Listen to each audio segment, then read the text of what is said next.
നമസ്കാരം പ്രിയമുള്ളവരെ, ആസാദിയുടെ global news ഡെസ്കിലേക്ക് എല്ലാ മാന്യപ്രേക്ഷകരെയും സ്വാഗതം ചെയ്യുകയാണ്. വെനസ്വേലയുടെ പ്രസിഡൻറ്റ് നിക്കോളാസ് മദുരോയെ അമേരിക്ക ട്രംപിൻ്റെ പിള്ളേരിറങ്ങി അവരുടെ ക്യാപിറ്റലിൽ നിന്ന് ഇങ്ങനെ പൊക്കിയെടുത്തുകൊണ്ട് പോയ വാർത്തയാണ് ഈ ദിവസങ്ങളിൽ നമ്മൾ മാധ്യമങ്ങളിലൊക്കെ കേൾക്കുന്നത്. മാധ്യമങ്ങളിൽ എന്ന് പറയുമ്പോൾ പ്രത്യേകിച്ചും കേരളത്തിലെ മാധ്യമങ്ങളിൽ വലിയ ജനാധിപത്യ ധ്വംസനം നടന്നിരിക്കുന്നു, അവകാശ ലംഘനം നടന്നിരിക്കുന്നു എന്ന തരത്തിലാണ് വാർത്തകളിങ്ങനെ മുഴങ്ങിക്കേട്ടുകൊണ്ടിരിക്കുന്നത്.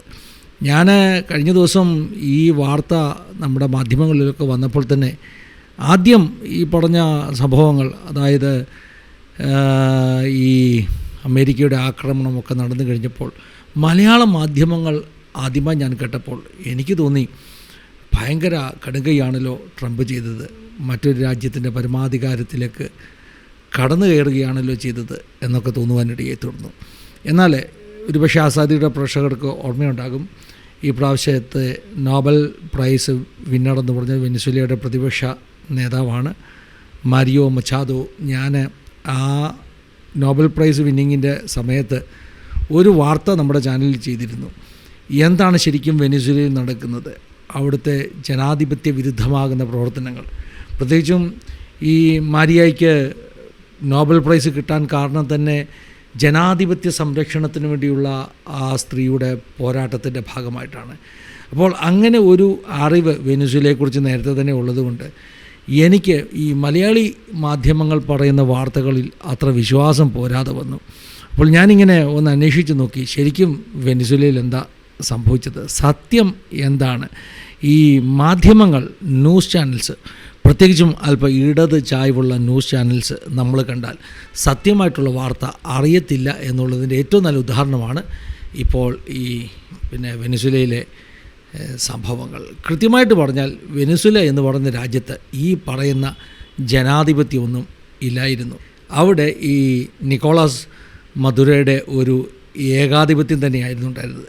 വെട്ടി തുറന്ന് പറഞ്ഞാൽ കമ്മ്യൂണിസ്റ്റ് ഏകാധിപത്യം. ക്യൂബയായിരുന്നു കൂട്ടുകെട്ടോ, ക്യൂബയുമായിട്ട് കൂട്ടുപിടിച്ചിട്ട് നല്ല ഒന്നാം തരം കമ്മ്യൂണിസ്റ്റ് ഏകാധിപത്യം. നോർത്ത് കൊറിയയുടെ അത്രയും ഒന്നും വന്നില്ല എന്ന് മാത്രം, പക്ഷേ വരാനുള്ള ഒരു മൂവിലായിരുന്നു.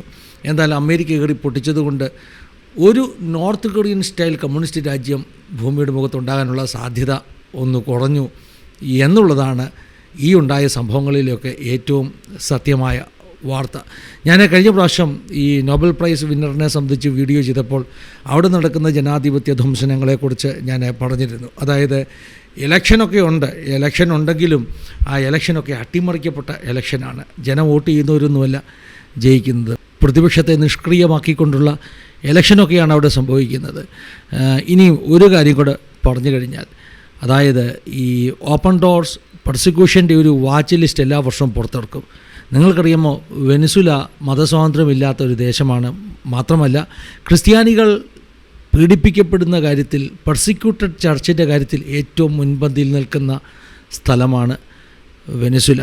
അതുകൊണ്ട് തന്നെ വെനസ്വേലയിൽ ഈ സംഭവങ്ങളുണ്ടായപ്പോൾ വെനസ്വേലയിലെ ജനം ആഹ്ലാദിക്കുകയാണ്, അവർ ആഘോഷിക്കുകയാണ്. അവർക്ക് പ്രശ്നങ്ങളുണ്ട്, യുദ്ധം ആർക്കും ഇഷ്ടമല്ല. അവരുടെ പ്രിയമുള്ളവർ പലരും ഈ അമേരിക്കൻ ആക്രമണത്തിൽ മരിച്ചിട്ടുണ്ട്. അവരുടെ ഫെലോ സിറ്റിസൻസിൻ്റെ സങ്കടം ഉള്ളപ്പോൾ തന്നെ ശരിക്കും ഈ പറഞ്ഞ വെനസ്വേലയിലെ ക്രിസ്ത്യൻസ് മാത്രമല്ല, വെനസ്വേലയിൽ നിന്ന് കോടിക്കണക്കിന് ആളുകളാണ് ദേശം വിട്ട് അഭയാർത്ഥികളായി ഓടിപ്പോയിരിക്കുന്നത്. രാജ്യത്തിൻ്റെ പുറത്തുള്ളവർ അവരാഘോഷിക്കുകയാണ്. അങ്ങനെ വെനസ്വേലയിലെ ക്രിസ്ത്യൻ ആളുകളെ പ്രതിനിധീകരിക്കുന്ന ഒരു എക്സൈൽ, പ്രവാസത്തിൽ പുറത്തു പോയിട്ട് ഒളിവിൽ കഴിയുന്ന പാസ്റ്റേഴ്സൊക്കെ ഉണ്ട്. അവരുടെയൊക്കെ പ്രസ്താവനകൾ പുറത്തു കൊണ്ടുകൊണ്ടിരിക്കുന്നു. അവരൊക്കെ പറഞ്ഞത് എന്താണെന്നറിയാമോ, ദൈവത്തിന് നന്ദി, ദൈവം വെനസ്വേലയെ മറന്നിട്ടില്ല, ഇത് ഡിവൈൻ ഇൻ്റർവെൻഷനാണ് എന്ന് പറഞ്ഞാൽ ദൈവികമാകുന്ന ഇടപെടലാണ്. ട്രംപ് മാമനല്ല പണി ചെയ്തത്, വെനസ്വേല എന്ന ദേശത്തിന് വേണ്ടി ആയിരക്കണക്കിന് ആളുകൾ പ്രാർത്ഥിക്കുന്നു. വെനസ്വേലയിലെ പെർസിക്യൂഷൻ നിൽക്കണം, വെനസ്വേലയിൽ മതസ്വാതന്ത്ര്യം ഉണ്ടാകണം എന്ന് ആയിരങ്ങളുടെ കോടികളുടെ പ്രാർത്ഥനയുടെ ഫലമാണ് വെനസ്വേലയിൽ ഇന്ന് സംഭവിച്ചതെന്നാണ് വെനസ്വേലയിലെ ഇവാഞ്ചലിക്കൽ ക്രിസ്ത്യൻസ്, അത് വെനസ്വേലയ്ക്കകത്തുള്ളവരും അഭയാർത്ഥികളായി പുറത്തുപോയവരും ഒക്കെ പറഞ്ഞുകൊണ്ടിരിക്കുന്നത്. ഞാൻ ഒന്ന് രണ്ട് ഇൻ്റർനാഷണൽ ക്രിസ്ത്യൻ മാധ്യമങ്ങളിലെ വാർത്തകൾ കണ്ടു. അവർ ചോദിക്കുന്ന ചോദ്യം, വെനിസ്വേലയിലെ ഇവാഞ്ചലിക്കൽസ് എന്തുകൊണ്ടാണ് വെനിസ്വേലയിലുണ്ടായ ഈ സംഭവത്തിൽ സന്തോഷിക്കുന്നത്? ഇത് കൗതുകകരമല്ലേ? എന്തുകൊണ്ടാണ് വെനിസ്വേലിയൻ ക്രിസ്ത്യൻ ഇവാഞ്ചലിക്കൽസ് മാത്രമല്ല, കാത്തലിക്സും സന്തോഷിക്കുകയാണ്. അതിന് ഏറ്റവും വലിയ ഉദാഹരണമാണ് ഈ സംഭവത്തെക്കുറിച്ച് പോപ്പ് ലിയോ 14 പ്രസ്താവന തന്നെ. സാധാരണഗതിയിൽ ഈ പഴയ ഒരു പാരമ്പര്യം അനുസരിച്ച് പോപ്പുമാരൊക്കെ ഇങ്ങനൊരു സംഭവം ഉണ്ടാകുമ്പോൾ ഈ ഒരു ദേശത്തിൻ്റെ പരമാധികാരത്തിലേക്ക് ഒരു രാജ്യം കടന്നു കയറുന്ന കാഴ്ചയൊക്കെ കാണുമ്പോൾ വളരെ നിശിതമായിട്ട് അതിനെ വിമർശിക്കുകയും അപലപിക്കുകയും ഒക്കെ ചെയ്യുന്ന പതിവാണുള്ളത്. പക്ഷേ ഈ പ്രാവശ്യം പോപ്പ് ലിയോ 14 വളരെ കൃത്യമായിട്ടുള്ള വാക്കുകളാണ് പറഞ്ഞിരിക്കുന്നത്. അദ്ദേഹം പറയുന്നത് ലോ ആൻഡ് ഓർഡർ അല്ലെങ്കിൽ റൂൾ ഓഫ് ലോ, നിയമവാഴ്ച വെനിസ്വേലയിൽ ഉണ്ടാകണം. അല്ലാതെ അമേരിക്ക ഈ ചെയ്തത് തെറ്റാണെന്നൊന്നുമല്ല ലിയോ 14 പറഞ്ഞത്, മറിച്ച് രാജ്യത്തിന് നിയമവാഴ്ച ഉണ്ടാകണം. എന്നിട്ട് അദ്ദേഹം പറയുന്നത് വെനിസ്വേലയിൽ കഷ്ടമനുഭവിക്കുന്ന ഒത്തിരി ആളുകളുണ്ട്, അവരുടെ ആശ്വാസത്തിന് വേണ്ടി ലോകരാജ്യങ്ങൾ ശ്രമിക്കണം എന്ന് പറഞ്ഞാൽ ഈ പറഞ്ഞ മധുരയെ പൊക്കിക്കൊണ്ടുപോയതൊന്നും ഒരു വിഷയമല്ല.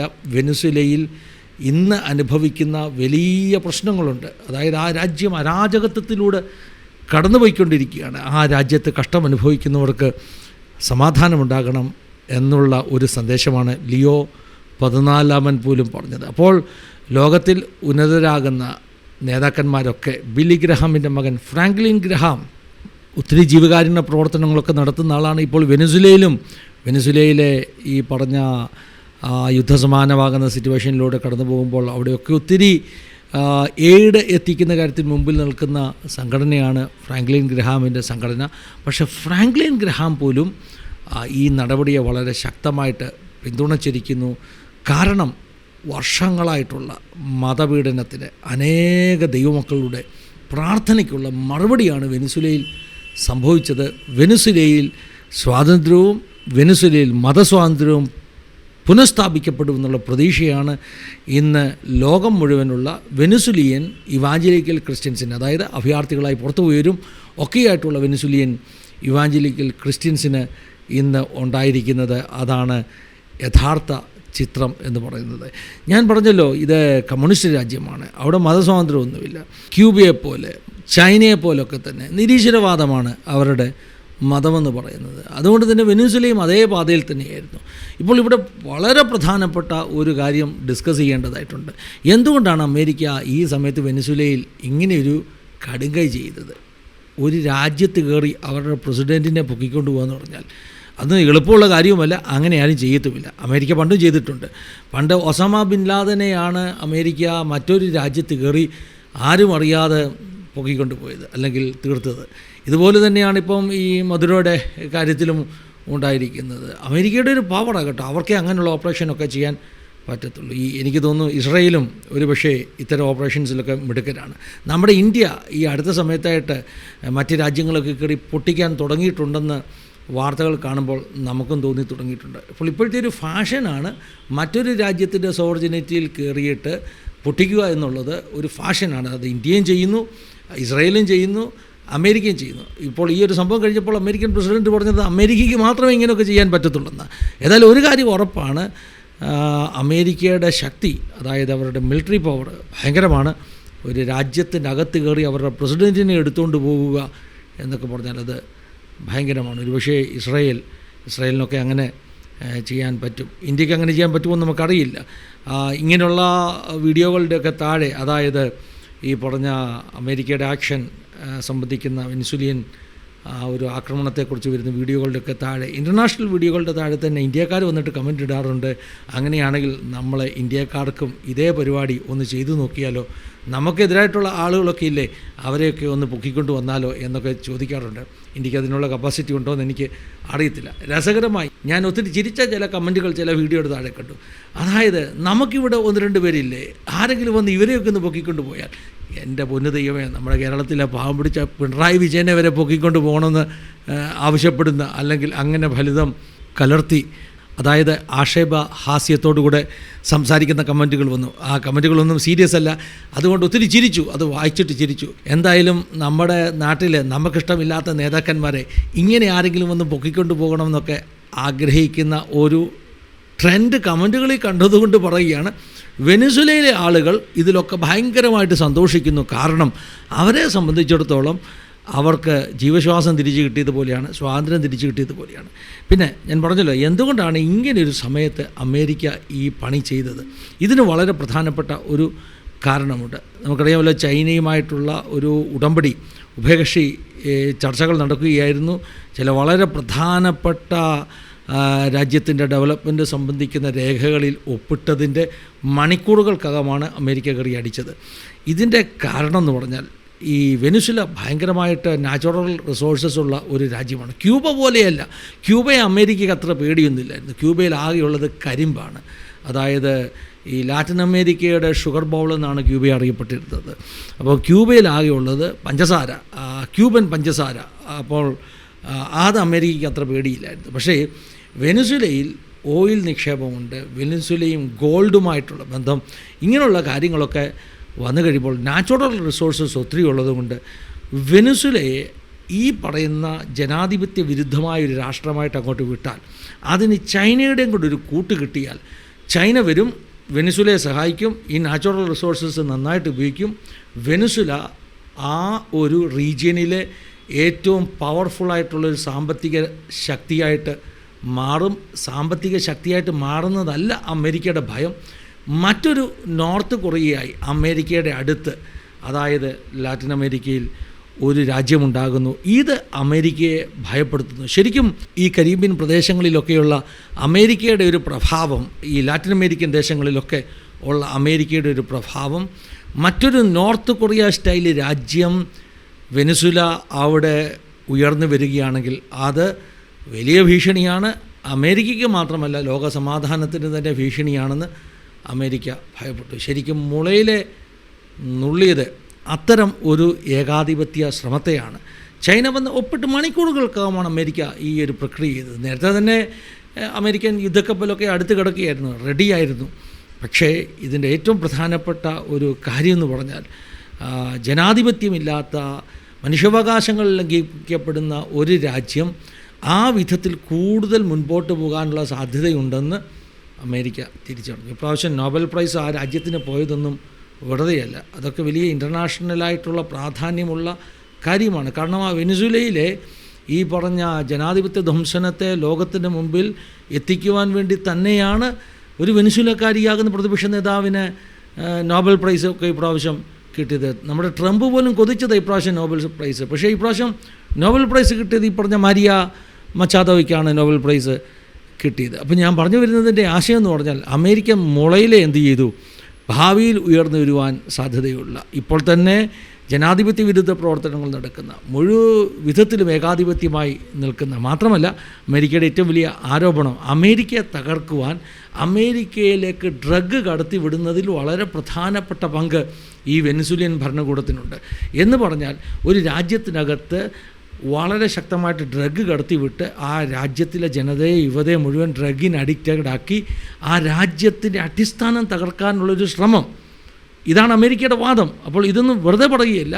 അതായത് ഈ പറഞ്ഞ വെനിസുലയെ പോലെയുള്ള, വെനിസുലയുടെ ഒരു ഐഡിയോളജി നിൽക്കുന്ന രാജ്യങ്ങളുടെ കമ്മ്യൂണിസത്തിൻ്റെയൊക്കെ അമേരിക്ക വിരുദ്ധ അല്ലെങ്കിൽ സാമ്രാജ്യ വിരുദ്ധ എന്നൊക്കെ അവർ വിളിക്കുന്ന ഒരു ഗൂഢാലോചനയുടെ ഭാഗത്തെയാണ് അമേരിക്ക തകർത്തത് എന്ന സത്യത്തിൽ നമ്മുടെ മലയാളം മാധ്യമങ്ങൾ ആരും പറയുന്നില്ല എന്നുള്ളതാണ്. വെനിസുലയിലെ ക്രിസ്ത്യാനികൾ സന്തോഷിക്കുന്നു. മതപീഡനത്തിന് ഒരവസാനമുണ്ടാകുമെന്ന് അവർ ആശ്വസിക്കുന്നു.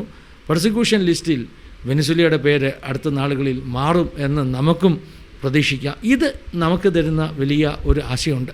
ലോകത്തിൽ പല രാജ്യങ്ങളിൽ ഇങ്ങനെയുള്ള മതപീഡനം നടക്കുന്ന രാജ്യങ്ങളുണ്ട്. ആ രാജ്യങ്ങളിൽ ഒക്കെ നമ്മൾ പലപ്പോഴും ചിന്തിക്കും, ആ ഉദാഹരണം പറഞ്ഞ നൈജീരിയ, അവിടുത്തെ മതപീഡനം എങ്ങനെ അവസാനിക്കും, അസാധ്യമാണെന്ന് നമുക്ക് തോന്നും. പക്ഷേ ഈ രാജ്യങ്ങൾക്ക് പരമാധികാരമുള്ളപ്പോൾ തന്നെ, സോവർജിനിറ്റി എന്ന് പറയാം, ദൈവത്തിൻ്റെ ഒരു പരമാധികാരമുണ്ട്. ഏത് രാഷ്ട്രത്തിനു മേലും ഭരണകർത്താക്കന്മാരെ ഇരുത്തുന്നതും സിംഹാസനത്തിൽ നിന്ന് ഇറക്കുന്നതും ഒക്കെ സർവശക്തനായ ദൈവമാണ്. ദാനിയേൽ പുസ്തകത്തിൻ്റെ ചരിത്രം അതാണ്. അവനാണ് രാജാക്കന്മാരെ നിയോഗിക്കുന്നത്. അപ്പോൾ അങ്ങനെ വരുമ്പോൾ ലോകത്തിൽ ഇന്ന് പെർസിക്യൂഷൻ ലിസ്റ്റിൽ 1, 2, 3 എന്നൊക്കെ പറയുന്ന രാജ്യങ്ങളില്ലേ, നോർത്ത് കൊറിയ പോലെ, അതുപോലെ നൈജീരിയ പോലെ, അങ്ങനെ ലിസ്റ്റിൽപ്പെട്ട ഒത്തിരി രാജ്യങ്ങളില്ലേ. ആ രാജ്യങ്ങളിലൊക്കെ നമ്മൾ ചിന്തിക്കും ഈ പെർസിക്യൂഷൻ അവസാനിക്കുന്നത് അസാധ്യമാണ്. പക്ഷേ ഇപ്പോൾ വെനിസ്വേലയിലുണ്ടായ സംഭവം കണ്ടിട്ട് വെനിസ്വേലയിൽ നിന്ന് എക്സൈലിൽ പോയിരിക്കുന്ന ആ ഒരു വെനിസ്വേലിയൻ പാസ്റ്റർ ലോപ്പസ് അദ്ദേഹം പറഞ്ഞത് ഇതൊരു ഡിവൈൻ ഇൻ്റർവെൻഷനാണ്. വെനിസ്വേലയെ കർത്താവ് മറന്നിട്ടില്ല, വെനിസ്വേലയെ ദൈവം മറന്നിട്ടില്ല. ഇത് ലോകവ്യാപകമായിട്ടുള്ള പെർസിക്യൂട്ടഡ് ചർച്ചിന് തരുന്ന ഒരു സന്ദേശമുണ്ട്. ദൈവമാണ് പരമാധികാരി. ഒരു ആളും ഒരു വ്യക്തിയും ഒരു ഏകാധിപത്യവും പരമാധികാര സ്വഭാവമുള്ളതാണെങ്കിൽ പോലും അവനെ ഇരുത്തുന്നതും ഇറക്കുന്നതും വാഴിക്കുന്നതുമൊക്കെ സർവശക്തനായ ദൈവമാണ്. അതുകൊണ്ട് ഇത് ചരിത്രമാകട്ടോ, ചരിത്രത്തിൽ എന്നൊക്കെ ആരൊക്കെ ഏകാധിപതികളായി വളർന്നു വന്നിട്ടുണ്ടോ, ദൈവത്തിനെതിരായി ദൈവമക്കൾക്കെതിരായി നിന്നിട്ടുണ്ടോ, അവരുടെയൊക്കെ പേരുകൾ, അവരുടെയൊക്കെ ഇസങ്ങൾ തുടച്ചു മാറ്റപ്പെട്ടിട്ടുണ്ട്. ഇസങ്ങളുടെ കുഴിമാടങ്ങൾക്ക് മുകളിൽ ഇന്നും ക്രൂശ് അജയമായിട്ട് നിൽക്കുന്നു, യേശുവിൻ്റെ ക്രൂശ് അജയമായിട്ട് നിൽക്കുന്നു എന്നൊരു സന്ദേശം പറഞ്ഞുകൊണ്ട് ഈ ന്യൂസ് ബുള്ളറ്റിൻ അവസാനിപ്പിക്കുകയാണ്. എനിക്ക് പറയാനുള്ളത് പറഞ്ഞുവെന്ന് മാത്രം. നിങ്ങൾക്ക് അഭിപ്രായ വ്യത്യാസങ്ങളുണ്ടാകാം. ദൈവം എല്ലാവരെയും സഹായിക്കട്ടെ, അനുഗ്രഹിക്കട്ടെ. God bless you all. Have A wonderful time.